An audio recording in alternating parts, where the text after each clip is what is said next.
So bless me and welcome on former Robin Morris star with a guy that's got an incredible story and now the newest Sun Devil, AJ Bramah. How you doing, man? Thank you, man. I'm doing great. How you doing? Pretty good. Well, take us to Good, how you're good. feeling right now. This has been a crazy journey we're about to go through and all where you haven't always been, having the spotlight on you the whole career. And now you come to a situation, Right. you enter the portal, you're going to Arizona State for your final college year. How you feeling? Man, I'm feeling great, man. I'm very, very excited and just ready to go. Absolutely, Yeah. man. Well, let's kind of get, like I said, let's go through this whole story leading up to ASU. You come from California. Yep. What was it like growing up out there? I mean, Cali, like it's like a fast life, it's great weather, there's a lot of things to do. So it's good growing up here. Yeah. I know basketball always wasn't the main priority for you. I know it came out to about junior year was really your breakout year. But Right. how did the ball first get put in your hands? Like when did you first start transitioning into basketball and having that become your love? Yeah. Well, my first sport was soccer. Hmm. I started playing basketball my sophomore year in high school.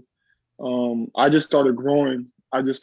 So, I started playing at like the park and stuff like that. And then my sophomore year, I felt like I should take it a little bit serious.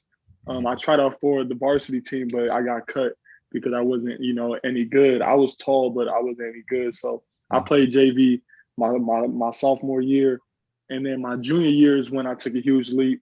I made the varsity team. I ended up winning the MVP of the conference, first team all league, and then from there, like my confidence just kind of grew from there. So yeah, When you started growing, I know obviously that's huge for basketball, especially, but you also were always super yeah, athletic.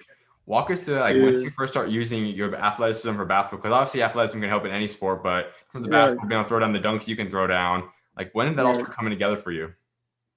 It started coming like my freshman year, like, and this was when basketball wasn't even serious or anything like that. Mhm. I just play at the park or something. But my first dunk was my freshman year at like a park.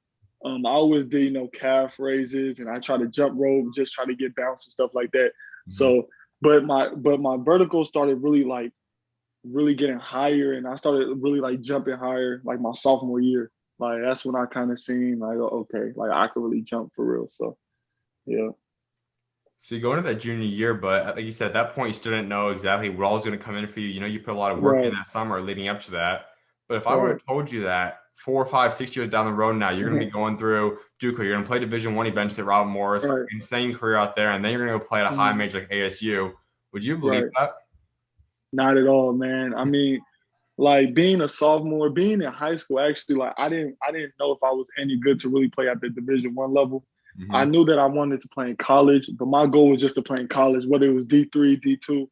I didn't really see myself really playing at the highest level. So to be at this level, it's a blessing. So I'm very fortunate for it. Let's hop into that junior year. You end up averaging about 12 points per game that year. You guys go 14, Right, 13, little over 500. Walk us through that year and how right. you started getting more and more comfortable. Man, that year was pretty much just like my breakout year. My like that summer leading up to that year, I was working very, very hard in the summer. So I was just ready for, I had great teammates, putting me in the right spots and stuff like that. The coaches gave me confidence, and I really worked hard. So it was just a great year for me for sure. That's challenging because a lot of guys play basketball growing up their entire life, and especially the area you're at. You're talking about California, where it's one of Yeah, the, if not the highest populated basketball places, where you're having talent right, from the five stars, even just the guys that are just filling up the D1, D2 areas. What right, was it like rising? Because like you even looked yourself up. There was no tweets about you, talk about you till right. your junior year. Like, how did you all of a sudden rise from pretty much nothing to becoming a name known in California? Just working hard, just staying humble and just just keep working. I mean, at the end of the day, you have to start somewhere. So I knew that I wasn't the most talked about, but I knew that if I kept working, then soon I'll be at that level. So that's exactly what I did. Then you have a bigger jump your senior year. You're going 19-11 as a record. You jump up to about 13, 14 points per game, and you win all conference again. Yeah. You get player of the year, all this stuff. What was that senior year like? The senior year, I was actually, just preparing myself for college because Hmm. by that time, like I knew that I was gonna have to go to a national JUCO, to Hmm. keep the like just the development and stuff like that. So that year was the same thing. I knew that I had to come in and get better. Just try to win games and stuff like that, and and I had a successful year. So Were there other schools in the running for you? I know you ended up choosing to go out to Wyoming. We'll talk about that in a second. mhm, But were there like a right. Division II school interested in you? Were the division any kind of Division I having any kind of interest in you at that point? Yeah, my senior year, there was San Francisco was interested. I know Northern Colorado was too, but I was looking to go to a national JUCO to just develop a little bit more. And I had a couple of JUCOs like in Texas, Wyoming, Kansas. But I felt like, Wyoming, like the school in Wyoming was the best fit for me. So I ended up going there. That is a unique decision because although Sheridan's a great Yeah, school right now, we know that they have produced a lot of talent, but that's Wyoming. You're from right. California. There's a lot of difference in Right. terms of weather, in terms of population, Yeah, really completely polar opposite states you could think of. But what led to that right. transition and what was it like going from California to living in Wyoming now? Well, the transition was like a culture shock. Like it was kind of difficult. I mean, it wasn't too difficult, but it was like a huge difference from Cali. Being in Sheridan, that was like my first time being in snow, my first time being away from my family. So it was kind of tough, but I kind of adjusted fast and stuff like that. The people out there are beautiful people. Polite people. So like it just felt like family. So yeah, You've now experienced the JUCO life, and those that know the JUCO world right, know it's not an easy way. It's right, it's a difficult place where it's grinding. It's obviously helps you develop, but you right. know that there's pretty much a timer on you. You got 2 years left, and if you don't have your next level, you don't have your next opportunity, you're done Right. playing the game most likely. How did that kind of mentor you? Were you prepared for JUCO? Did JUCO shock you? Like, how did you react to the JUCO world? JUCO just a grind. A lot of kids go there and they know that they got to get out. So everyone's grinding, everyone's finding first spot, everyone's just trying to be the best that they could be to get to the next level. So just going there, I had like a lot of great guys around me that weren't selfish. So it was actually easier for me. Like there was no one that was just selfish and all about me, me, me. So they made the transition a lot easier. So yeah, but JUCO's the grind for, like for sure. So you gotta be ready for that. You Yeah. went to one of the better JUCO schools, so maybe it wasn't as big a problem for this next case. But a lot of JUCO Mm-hmm. guys say that maybe the hardest problem is the entire roster because you know those guys are cool. You have to work with them, they're teammates. But at the same time, like you're still competing against those guys. Like the whole team Yeah. probably won't be able to go to the same school. Like you guys have to all Right. fight for who wants that next level. How did you Right. go through that? And what was like kind of balancing? Okay, we need to win games, but at the same time, I Right. want the same job you want. I mean, well, it's just about competing. At the end of the day, it's just basketball and competitors are going to compete. So we make sure to compete, but at the same time, we all want to win. So we're Mhm. not going to have egos and stuff like that. But in basketball, you're going to compete. So that wasn't even like a big deal or nothing like that. Your first Yeah. year is really solid. You averaged a double double out there, 14 points, 10 rebounds. How were you able to go Yeah. out there that early on as just as a freshman and dominate pretty much right out the gate? Well, like the coaching staff, they put me in a position to be successful. Mhm. I had great teammates, putting me in spots, making sure that I'm, finishing around the rim and stuff like that. So all of the credit just goes to them, and also, I just worked hard, just worked hard in the summer, and just tried to develop my game and stuff like that. You look back at your time there. What were some of the hardest times? Like, was there a certain memory that comes to mind that was either like a hard day of workouts, a hard practice, a play you really didn't like going up against? Like, was like that truly just the defining JUCO moment that you kind of think of? Uh, JUCO moment, I'll say like the 5 a.m. conditioning. The 5 a.m. conditioning, man. I had one coach named Coach Glover my freshman year. Man, Mhm. he was tough when it came to conditioning. But besides that, everything was just a grind, but it was fun. So I Mhm. so I can't really say that, it was like a tough time and nothing like that. But the conditioning for sure, my freshman year was a little tough for sure. You also get that dog mentality where you know that you're constantly competing against everyone. How have you seen that mindset translate then to the college world and overall your career at post JUCO? Well, I've always been a competitor, whether it's playing at like video games or it Hmm. doesn't matter. Like I just love to win. So that's just natural for me. I think I get it from my dad. He's very competitive and he likes to be on top. So that's just, it's just what I have naturally. Yeah. So sophomore year for you, then you go out there and you average 13 points, 8 rebounds, about 3 assists. Walk us through that year. Like, how was your sophomore year helping you? And just walk us through the sophomore year. Yeah, so my sophomore year, we actually had more talented players come in, Mhm. so I knew that, like my productivity was going to drop a little bit, but we won like a lot of games, so I didn't even care about that. That year we were, I think, fifth ranked in the whole nation. So it was a great year. I had a lot of great support from my teammates and stuff like that, and they helped me just get better as a basketball player and also like a person. So that was a great year for sure. So then you have to start this whole next recruiting process for college basketball, and you'd think the guy that we Right. now see as the guy that just averaged over 20 points, a double-double, like had all these records we'll Mhm. discuss in a second. Like you'd think this type of guy could go out there and get a lot of offers coming out of JUCO. Obviously, you started some offers. You got Robin Morris where you end up going, but take us through that process. Like what was different between that one and your one coming out of high school?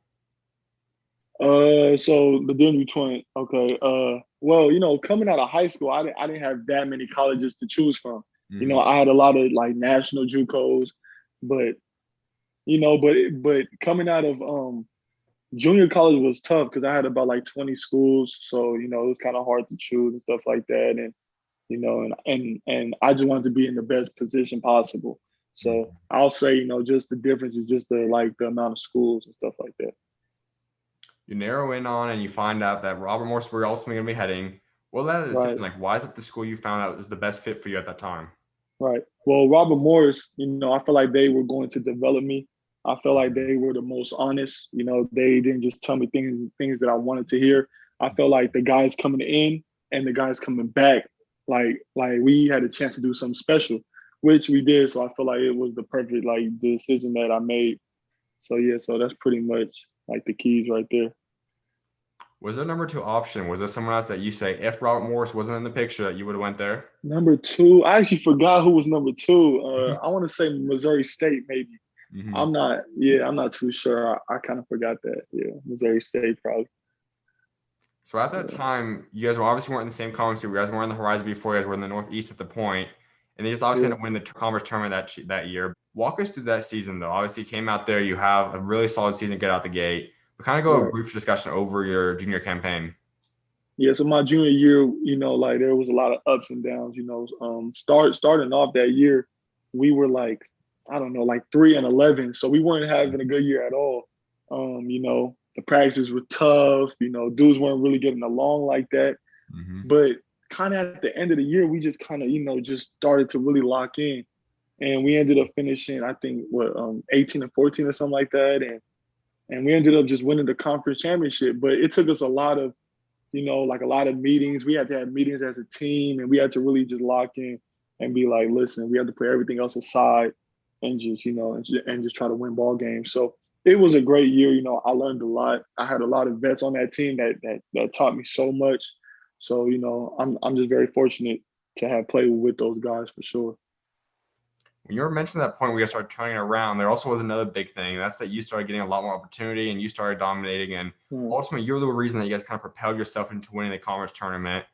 How were you able to flip yeah. the switch to like what allowed you all of a sudden to go like about mid-season and say, okay, you kind of flip that switch and you started going out there and dominating and producing at the level we're now accustomed to you doing at?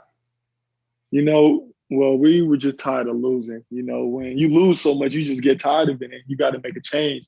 So that's pretty much it. Like we just kind of came together and we were like, listen, we're gonna have to just throw away all of the stuff that we don't need Mhm. and just try to win ball games. So that's what we did. But it took a while, but it eventually happened. So yeah. You're well known now for your scoring ability, yes, but another big aspect is your rebounding. And you'd think that for a Yes, guy that sir. puts up the rebounds you get, 20 rebounds on multiple occasions, like you do all the stuff you do, Yeah. you probably would be around 7 foot or something, but you're about 6'7", 6'8" range, and you're out Yeah. rebounding your entire team, you're out rebounding the entire conference, and pretty much every game you step on, you ran in the game with most rebounds. How have you become such a dominant rebounder? Just watching guys like Kawhi Leonard, guys like Andre Drummond. And another thing is just rebounding is fun to me, just going for the ball, fighting for it, it's just fun. It's just something that's just natural. I know that every team needs a rebounder, so I would love to be that guy. So yeah. You ended up getting 20 rebounds against Red Hart your senior season. What was that like when you step on a court and you're able to go out there and you grab 20 rebounds against the team? How were you able to do that Yeah. that night? Just playing hard, just I mean, because that game against Sacred Heart, I was going against EJ Anasicki, which is now at Tennessee. So the coaches were just telling me that you got to put a body on him, you're gonna have to rebound and stuff like that. And they kept stressing that, like the whole pregame. So I knew that I had to have like a big boarding game. So I just went out there and just try to snatch every board possible. And then I came out with 20. And I didn't even know that I had that until I just looked up and it said 20. I was like, wow, that's crazy. Yeah. So on a typical night, we know Pac-12 would be a little bit different, a lot more competition than the past conference. Right. But what do you think you're capable of, like rebound per game wise? Like, what do you think you can go out there and get? You know, honestly, I think I could do the same thing. Like it's just about, just going out there with effort. Going out there and just wanting to attack every ball that's in the air. So I feel like I could do that at the Pac-12. Yeah, there's gonna be bigger players, stronger, more physical, but Mhm. I know that if I work and if I get stronger, then I could do the same thing. So, it's just about preparing. It's just about preparing and it's just about, just trying to be dominant every possession. So I'm ready for it for sure. On the other side, you still are a dominant scorer as well. And you do all your work from inside the three-point line, which is rare today. We know a lot of guys are Yeah. spacing out three-pointers. You're a guy that does Right. all your work from inside. How have you become such an elite scorer without using the three ball? Just working on my game every day. Mhm. Me and Coach Chico at Robert Morris, like we spend a lot of time in the gym just working on the same moves, just repetition and doing it every single day. So I mean, if you do something every single day, then it becomes like second nature. So that's pretty much all. Yeah, we just did it over and over and over again. When you do come to Arizona State now, do you think we could expect you to have a three-point ball? Like you're shooting some more threes this Yeah. year, or you pretty much always sit today inside the three-point line? Nah, for sure. Every year, I try to add to my game. Like I don't want to be the same player that I was last year. I Mhm. always want to be better. And so yeah, for sure. Next year, for sure, like I'm gonna shoot more threes. I'm not gonna take 7 threes, but if I'm wide open, like yeah, if I'm wide open, Mhm. I'm gonna shoot it with confidence. So yeah, I'm preparing for that for sure. So I want you to kind of break down the tournament run real quick because we know COVID came in, shut the whole NCAA tournament down, but you guys Yeah, were able to go win the conference tournament that year. Take us through that yeah. because you guys weren't expectedly favored to do that. Like you said, you had a Right. mid-season turnaround, all of a sudden you guys pull it off and win it. How are you guys able to do that? Just being focused, possession at a time, just taking a possession at a time, being able to play together.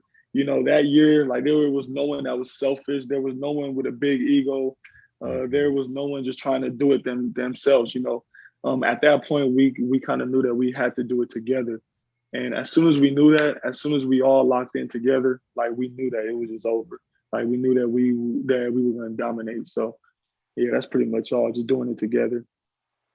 For you personally, when would you say you started realizing that, okay, I can really dominate? I think I can be this guy that can go out there and be the best player on my team and be the best player on the court anytime I step on the court.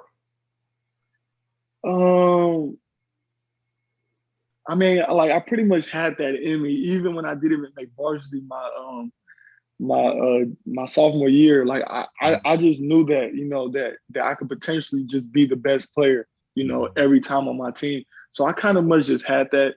Like it's nothing that's like like arrogant. It's just the confidence Mhm. that I have in myself. So I'll say just ever since I played ball, like I kind of feel like I could bring a lot to the team. So I've always had that mindset that I could be the best player on the team for sure. You mentioned a little earlier that, whenever an offseason comes up, you want to add something to your game. So what was it during the quarantine process? Because COVID comes in, you're locked home, or you have a gym, Yeah. whatnot, for about 4 or 5, 6 months, whatever that was. All right. What were you really keen on? Like, what was the biggest thing you worked on during the jump from your junior to senior year? My junior to senior year, well, when the gyms were closed, like it was tough. So all I could do is just work out like on my body weight, push-ups and sit-ups and stuff like that. But when the gym opened or when the park opened or something, I just go out there, ball handling, a lot of Mhm. mid-range jump shots, attacking and stuff like that. So yeah. So you got to campus then, you had a whole normal year of having no protocols, just a typical college year first year. Now you have to get the whole COVID stuff in, all the locker room stuff. You have to go through the daily testing. Right. How'd you adjust to the whole COVID season? It was frustrating, Mhm. but I wasn't the only one going through it. So, Mhm. so I just had to kind of just suck it up. But it was frustrating because, we would play a game and then we'll have to go on quarantine for 10 days or whatever, and then Mhm. come back, play 2 games, quarantine again. So it was just frustrating, but it's unfortunate. It's unfortunate. I've heard a lot of funny stories from the whole COVID experiences, rather from the testing sessions or different stuff. Do you have a Yeah. funny story from the COVID and that kind of impacted you in a funny way? Not a funny story, but I'll say every time, they stuck it up my nose, like I always have to sneeze, like right after. Yeah, like, but yeah, I ain't really like that. Yeah, I ain't really like that. I'm guessing you're excited to have COVID stuff gone for next year. Yeah, for sure, for sure, for sure. Yeah, yeah, So you do get on that absolutely. season though, and we know for originally that we didn't know if there was going to be a season. You guys do get one though, and you end up putting up an incredible year for the time you were there. 21 points per game, 10 rebounds, 2 assists, a block, a steal. Like, how are you able to go out there and really be one of the better players in the country? Just working hard. Just being in the gym. Just being a sponge. Just being able to listen to the coaches, and just also just trying to do anything that you can to win. Like me, like I love to win, so I'm gonna do whatever I can to win, and that's Mhm. pretty much it. Like there's no secret. It's just hard work. So yeah, so I was prepared for this season, and yeah, but unfortunately, it was COVID hit, and it was a tough season, but Mhm. but I still just worked hard. Just, yeah. That is a challenging thing. Like when someone is hurt and you're going through having to lose a lot of games, the locker room can get a little rough. It can be challenging to go through a season like that. What was the locker room like? How were you able to kind of lead through it? And just what was the whole locker room like when you're obviously losing a lot of games? Well, I mean, guys are gonna be mad about it. You know what I'm saying? But we try to stay positive. Like we had to stay positive. But Mm-hmm. of course, guys were kind of tired of losing and stuff like that. But that's part of the game. You're gonna lose some, you're gonna win some. It's just about just keep your head high and just keep going. So that's what we try to do. The biggest thing for Yeah. me in terms of what you did on the court was you started showing consistency. You had or 6 out of 8 games of 20 plus this past year. Walk us Yeah. through like taking that jump to being not just every once in a while scoring 20 plus, but to really start being consistent with it. What's allowed you to grow into that aspect and be kind of become a much more consistent scorer? Right. Well, this year, losing Josh Williams, which was the leading scorer last year, Mm-hmm. Coach Tool made it, clear that I would have to be a little bit more aggressive scoring. You know what I'm saying? So I knew that I was gonna have to be like more aggressive scoring, and so that's just what I try to do. I just try to do whatever the coach wants me to do to try to help the team win. Mm-hmm. So yeah, so he said to score more, and that's what and that's what I try to do. Discuss Coach Tully a little bit. Obviously, you guys split ways, obviously mid-season and all, but Yeah. overall, so your year and a half there, like how'd you guys bond grow and what's Coach Tully like on and off the court? Right. Oh man, off the court, great. I mean, he's a great guy on and off the court. He's a Mm-hmm. great guy. I'm able to go to his office and talk to him about anything. You know what I'm Mm-hmm. saying? Me and him had a great relationship for sure. A great relationship on the court. He's about winning. Like he's gonna yell at you, but he's also Mm-hmm. gonna show you love, though. You know what I'm saying? So Coach Two's a great guy, a great coach, and I respect him for sure. So now we're at this point where you haven't obviously played any ASU games yet, but all the games you have played in your career so far, what would you say is your favorite game you've played, whether it be from JUCO or it be from your past years at Rob Moore's? My favorite game. Mm-hmm. It'll probably be against Purdue Fort Wayne Mm-hmm. this year. Purdue Fort Wayne. Because I kind of just felt like the whole team was just shooting the ball lights out, Mm-hmm. and that was our first win of the Horizon like ever. So I feel like that was my favorite game for sure, and the NEC championship game. Mm-hmm. Yeah, I had to put that in there for sure. Yeah. In terms of other players you've gone against, has there been a guy through either be high school, JUCO, or past 2 years at Rob Morris that you'd say has been your favorite guy to match up with? Ever got to match up with um, Nas Bohannon from Youngstown State this year. I Mm-hmm. feel like he was the one that gave me the most issues. And EJ Anasicki last year, my junior year, for Mm-hmm. sure. Them two are great players for sure. You then decided midway through the year that it's time to move on. You want to put your name on the transfer portal, and you Right. obviously trying to wait a little bit. There's some interest you probably were getting, but it really picks up after the season's done. So walk us through this. Your name's in the portal. You start getting reached out to by all kinds of schools. How are you able to start narrowing Yeah. this down to your eventual Final Four? It was difficult. It was very, very difficult, having that many schools, like, and they're great schools too. So it was hard to get to a final 10, honestly. But my dad and all of my other mentors were telling me that eventually I would have to get to a Final Five at least. So I had to just do more research and and just talk with my mentors and just try to get to a Final Five and stuff like that. But it was definitely difficult because they were just great schools. So it was hard for sure. It was hard. Although it was probably hard, stressful and all, you still, like we said, we look back at your whole journey you've come from now where, once again, Yeah. you weren't heavily recruited out of high school. You weren't heavily recruited out of Right. JUCO. Now you have parents the whole Yeah. country wanting you. What was that like feeling just that you finally made it pretty much and you made it to the point where everyone really wants you? I mean, it's a blessing for sure, but like I know that my work isn't done though, because this isn't Mhm. like this isn't just where I want to be. I want to go further than this, but it's a blessing for sure. I'm very blessed to want coaches to want me to play for them, so I'm very fortunate for that.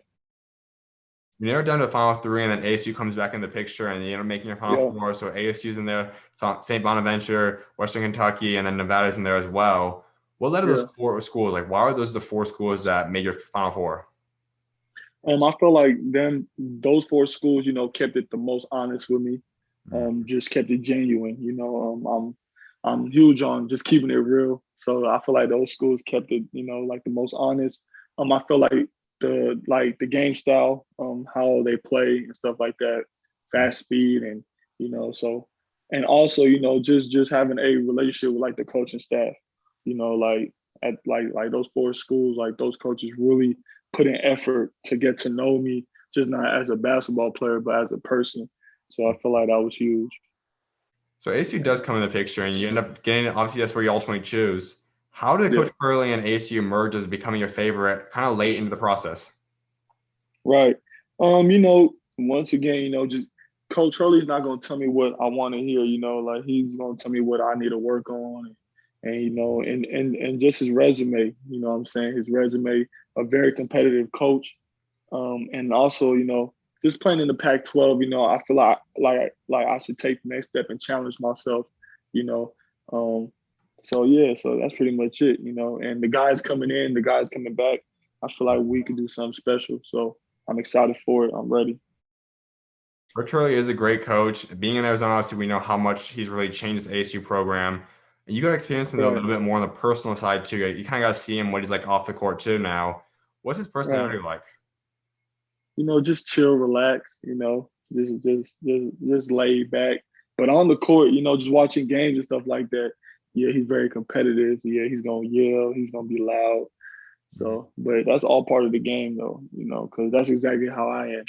Off the court, I'm really laid back, but on the court, I'm just a different breed. So, yeah, How have you learned to flip that switch? Because that's something that all athletes have to learn eventually how to do. Is that's where you're off the court, you're cool right. people. But once you're on that court, there's no more friends. You're all about you, yourself, your Yeah. team. How have you learned to switch that mentality? I mean, like it's not. It's just natural, Like my Mhm. teammates even told me plenty of times that like they always tell me that off the court I'm a total different person. I'm just very relaxed. I'm chill, but on the court I'm just locked in. I'm just trying to dominate. I'm just trying to kill. So yeah, it's just natural. When you have discussed with Coach Hurley, what does he expect from you? Like, what does he want AJ Brown to bring to ASU? Just he just wants me to just be myself. He's not trying to change anything about me, but he's trying to add. He's trying to add to my arsenal. So I'm just very excited. I know that he's gonna make me a better basketball player, but mostly like a better person. So I'm ready for it for sure. We know last year was quite disappointing. I still would love to see what they could have done with no injuries and no COVID effects. I think they could have still been a tournament team. We know a lot of stuff got in the way Yeah, of that. But overall, now you guys come into this year, we don't still know who's all on this roster because a lot of change could happen. Remy could potentially still be in the mix. Kamani Lawrence could be in the mix. But from what you guys have right now on paper, all the guys returning, guys coming in, how special can this ASU team be? real good for sure. I mean, like I'm not gonna say that we're gonna be bad. We have great talented guys coming in, great talented guys coming back. So I feel like we could honestly, just with hard work and just being locked in, we could for sure make something happen and make some noise for sure. Have you got to discuss any of the transfers yet? Obviously, Brian J, they brought Marion, a couple other guys. Have you talked to any Yeah. other transfers yet? Oh yeah, I spoke with a few of them for sure. Just congratulating them and letting them know that it's time to get to work. So we're excited about it, and we're ready to make some noise and prove people wrong for sure. How about guys in the locker room right now? Have you talked to any of them yet? I spoke with a few of them, yeah, for Mhm. sure. Just talking about how excited we are about just making this happen. So we're excited. As you said too, you're gonna be in the Pac-12 now, which has been pretty disrespected for a long time. Then we saw the statement they made in the NCAA tournament this past year. Yeah, How excited does that make you though? To see all the schools up there, USC, UCLA, Oregon State, this whole list of schools. How right. excited does it make you to go out there and compete in the Pac-12? I mean, they're great schools, great players. So I'm a competitor, so I always love to go against the best players and the best teams. So I'm very excited about that. The Pac-12 is no joke. The Mhm. Pac-12, you got to bring it, every night, and that's what I want to do. I want to prove that I could play amongst the best players, the best teams. So yeah, so I'll be prepared for sure. Is there one team specifically? I know you got the big rival with Arizona, but is there one big game you're most excited for next year? Not specifically one game. I'll say every game, means the same. So I'm excited for all of them, and hopefully we have 30 games this year. Hopefully, Hmm. yeah, yeah, So now you're not going to go to California exactly to stay there. You're obviously in Arizona, right, but being close to the family, back close to California, and also just being able to go out there. You're going to play Stanford, you'll play UCLA, you'll play some of the schools in the right. state. How excited does it make you to be able to have some family go out and watch you play now? I'm very excited about that. It's about time that my family, watches me play. Being on the East Coast, I'm too far, so they can only Mhm. watch it on TV or stream or something like that. But now that I'm, closer on the West Coast, Mhm. they could kind of just drive a little bit and and just support. So I'm happy about that.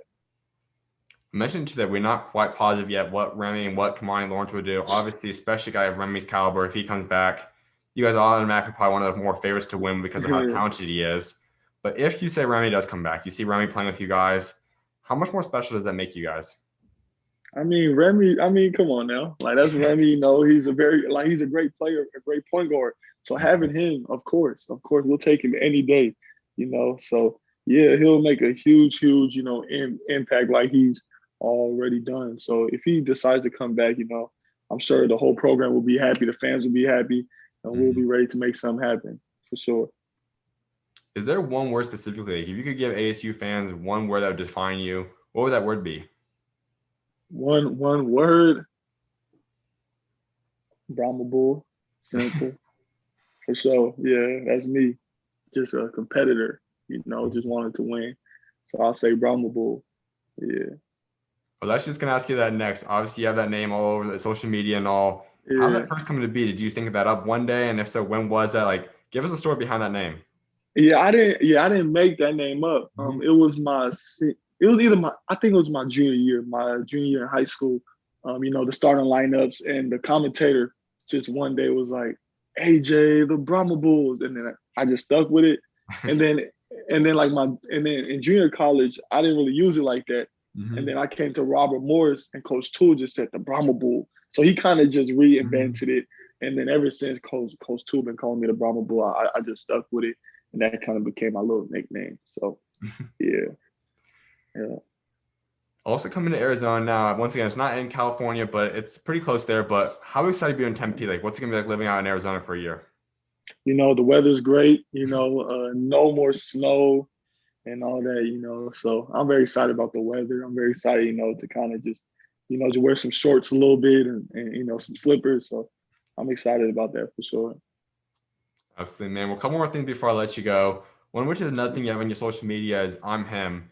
Explain that to us. You know, I feel like I have a lot to prove, and a lot of people don't really, you know, believe what I'm capable of. Mhm.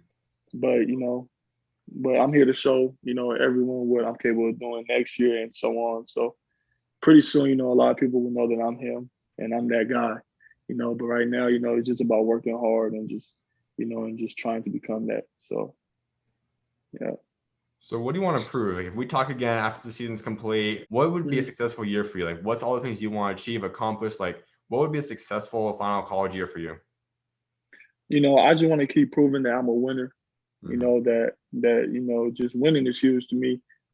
Everything else is gonna follow. The personal accolades and stuff like that's all gonna come. But for me, winning is like if you don't win, then all of that personal stuff don't really matter. So it's winning.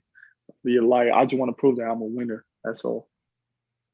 There's a couple guys that do come to mind for me. You talk about a couple guys you like watching, but is there a comparison that you'd give yourself? Like, is there someone you watched before that you say, okay, I play a lot like this guy? Yeah. Uh, yeah, I don't really think I play like anyone like in the NBA or nothing.